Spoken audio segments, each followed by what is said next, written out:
International trade. Economists have two different models we can use to analyze international trade. One is the production possibility frontier model, and the other is supply and demand. In the production possibility frontier model, recall before, there was a barrier. That production possibility frontier showed maximum amounts of the two goods that could be produced by one country. And then the maximum amount that could be produced was assumed to be the amount they can consume. But in this PowerPoint, in this segment of the class, we'll talk about how international trade can allow both countries to consume beyond their production possibility frontiers. So that'll be the way that we see gains from trade. The other model, supply and demand, I'll talk about in the next little PowerPoint video. In that, we see that the total surplus to society increases if there's international trade. So we have supply demand, remember consumer surplus plus producer surplus will be total surplus. And then we'll talk about how international trade could increase the sum of those two. So let's move to the next slide. Assume two countries, a farmer country and a ranch country. And that two goods would be produced, meat and potatoes. As you might guess, we're going to end up with the rancher producing more meat than they need and selling it, and the farmer producing the potatoes.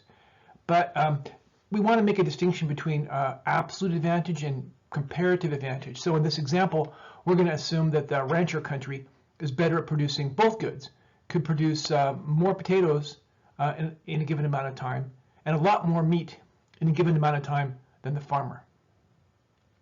You're going to see that although the rancher has an absolute advantage in both, both can gain by trading. We can represent the production possibilities by a table of data, or two different tables, to show the relative productivities of the farmer land and the rancher land. So a fixed amount of output, 1 ounce of meat or 1 ounce of potatoes. You'll see it takes the farmer more time to produce either. A lot more time, 60 minutes versus 20, to make 1 ounce of meat, and just a little bit more time to make 1 ounce of potatoes, 15 versus 10. You can flip this around and talk about the amount of output in a fixed amount of time. I like this better, a fixed 8 hours. How much could the rancher produce? Well, if it takes an hour to make 1 ounce of meat, they'll make a total of 8 ounces. Here it just takes 1/3 of an hour, 20 minutes, to make 1 ounce of meat for the rancher. So in 8 hours, they can make 24 ounces of meat. For potatoes, 10 minutes, that's 1/6 of an hour.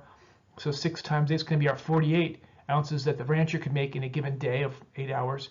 And the farmer could make 32 ounces in a full 8 hours. So we'll see that the rancher has the absolute advantage in both, but we're going to find out that the farmer has the comparative advantage in potatoes, the way we measure things, and the farmer is going to be exporting the potatoes to the rancher, and the rancher will be exporting meat to the farmer, and they're both going to benefit as a result. Okay, two different production possibility frontiers for our two different countries or producers. Assuming 8-hour day. The farmer could just produce some combination on their production possibility frontier. And without trade, that's what they would be able to consume as well. So if they spent all their time making meat, they can make 8 ounces of meat. If they spent all of their time making potatoes, 32 ounces of potatoes. If they split 4 hours making potatoes, 4 hours making meat, they can make 4 ounces of meat and 16 ounces of potatoes. Okay, for the rancher, if they spent all 8 hours making meat, they can make 24 ounces of meat. All their time spent making potatoes, they can make 48. Split it half and half, 4 hours each, they can make 12 ounces of meat and 24 ounces of potatoes. So, important thing, the slope of the production possibility frontier, the negative of that slope, is going to tell you the cost of the good on the horizontal axis. So what's the slope here for the farmer? You go down 8 right with 32. That slope is negative 1/4. So it tells you that the cost to make one potato is 1/4 of an ounce of meat. Okay. For the rancher, it's going to be 24, right? It's divided by 48, 1/2. Negative 1/2 is the slope. So one potato, the cost of that making one potato for the rancher is going to be 1/2 of an ounce of meat. So making potatoes is more costly for the rancher. But you say, wait, the rancher can make more. They can make a lot more meat. So the amount of meat they'd have to give up to make one potato is bigger, 1/2, than it would be the case for the farmer. They'd only have to give up 1/4 of an ounce of meat. Why? Because they're so bad at making meat. In 1 hour, they could only make in 1 hour they can only make 1 ounce of meat. So the main point here is going to be that both of these countries can specialize by trade. They can produce what they're better at, what they have a lower opportunity cost in. The farmer is going to specialize in growing potatoes, and the rancher is going to specialize in making meat, and then they're going to trade. Okay, in this example, the rancher is going to be trading 5 ounces of meat for 15 ounces of potatoes. Where'd that come from? That ratio, 5/15, is 1/3. 1/3 is in between 1/4 and 1/2. So the price we're picking here of a potato, 1/3 of an ounce of meat, is kind of arbitrary, but it has to be in between 1/4 and 1/2. So what's a nice number between 1/4 and 1/2? 1/3. So and then the actual amount of 5 ounces of meat being sold by the rancher for 15 ounces of potatoes is just picked by the for illustrative purposes. We're going to see both can gain from specialization and trade because both of them can trade beyond their production possibility frontier and consume more than they would have consumed otherwise. And these numbers are cooked up so that they consume more of not just one good, but of both goods. Okay, so we're back looking at the production possibility frontiers for the two different countries, producers. And remember the slope here for the farmer is going to be 1/4, -1/4, and for the rancher it's -1/2. So we're going to assume that the trade that took place, the previous slide, was that the rancher is going to sell 15 ounces of potatoes to get 5 ounces of meat. So let's see that. The rancher, instead of spending half their time making meat and half their time making potatoes, uses all their time, all 8 hours, to make 32 ounces of potatoes. Then they sell 15 ounces of the potatoes, leaving them 17, to get 5 ounces of meat. You can see that farmer then is going to consume beyond their production possibility frontier. They get more meat and more potatoes, 1 ounce more meat, 1 ounce more potatoes by this trade. Great for them. But is it good for the rancher? Well, the rancher was going to have to produce extra meat and less potatoes in order to benefit from trade. So we assume that they started off making 24 ounces of potatoes and 12 ounces of meat, but they produce less potatoes and more meat. So the slope of that's going to be -1/2. So if they give up 12 potatoes, they would have gotten 6 extra meat. And then with the extra meat, they can trade 5 of them for what? They trade 5, going from 18 down to 13, of the extra ounces of meat to get 15 extra ounces of potatoes. So their 12 plus the 15 is going to be 27. Punchline, the main point is going to be that this rancher can consume beyond their production possibility frontier 1 extra ounce of meat, and in this example, 3 extra ounces of potatoes, because they specialized or produced more of what they had the comparative advantage in, meat, and sold that for the potatoes, which was made at a lower opportunity cost by the farmer. Okay, we can see the gains from trade in a table of data. Let's start off with what they would have produced and consumed had there been no trade at all. For the farmer, it would have been 4 ounces of meat and 16 ounces of potatoes. For the rancher, it would have been 12 ounces of meat and 24 ounces of potatoes. But now they specialize in what they have a comparative advantage in producing and sell some of that. For the farmer, they make the extra potatoes, 32 ounces of potatoes. They sell 15 of those in exchange for 5 ounces of meat. That lets them increase their consumption of meat from 4 to 5, and their consumption of potatoes increases from 16 to 17.